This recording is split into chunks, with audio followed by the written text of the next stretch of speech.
Assalamu alaikum wa rahmatullahi wa barakatuh. Naam. Ndugu zangu, mimi niko hapa kwa sababu ya kueleza jambo muhimu sana. Na haya nimekuwa nikieleza katika baadhi ya klipu zangu nyingi kuhusiana na tiba za kisheria, kuwalingania watu watoke katika mambo ya shirki, wamtegemee Mola peke bila kumshirikisha na chochote.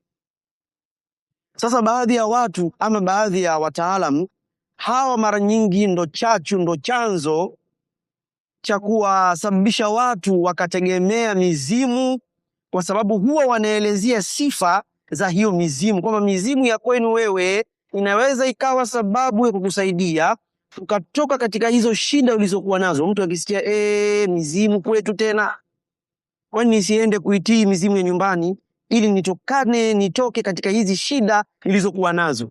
Watu wanadanganywa kama hivi, wanasikiliza maneno mawaidha. Sasa ndugu zangu, mimi nataka kukuambieni, wewe ukiwa unapandisha mashaitani yanakusumbua wewe, kichwa kinauma, wallahi tena wallahi, wewe mwenyewe ni shahidi mgonjwa kwamba unaumwa. Mara nyingine husikii hata njaa ya kula chakula, hutaki kabisa, kichefuchefu, kichwa kinauma, sijui macho hayaoni. Mwanafunzi anayesoma school anataka kuendelea na masomo yake, siku ya mtihani hawezi kufanya mitihani, macho yanamuuma, haoni vizuri, mbele anaona giza.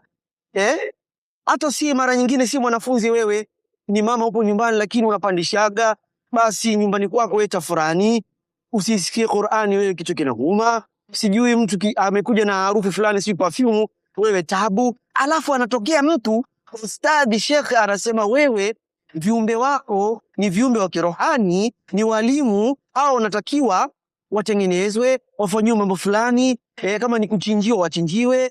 Wanawatii wale viumbe, au wanakusababisha wewe uwatii hao viumbe. Hao mashekha wa design hii au waganga wa design hii wanajiita mafundi wataalamu. Mimi nakuambieni hao usiwafuate wala usiwakurubie kabisa. Yaani ukishamuona ana dalili hizo, anamtii, kimbia hiyo sehemu.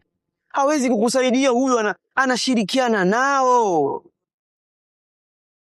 Yaani wewe kiuhalisia kabisa haitakiwi kumtii kiumbe aliyepanda katika mwili. Anataka pete, anataka si chakula. Kuna wengine wanaenda mbali kabisa katika kufuru, mbali kabisa, wanazama wallahi kwa kupitia hayo madudi au maradhi ambayo yamekupata, lakini ni kishetani. Sasa dada yangu, kaka yangu, baba yangu, kokote ulipo, hii klipu unaisikia, ukibahatika kuisikia, kwa idhini ya Allah, fanyia kazi haya na kueleza mimi, sikupotezi na kusaidia. Usimtii, usikubali, hutopona abadan.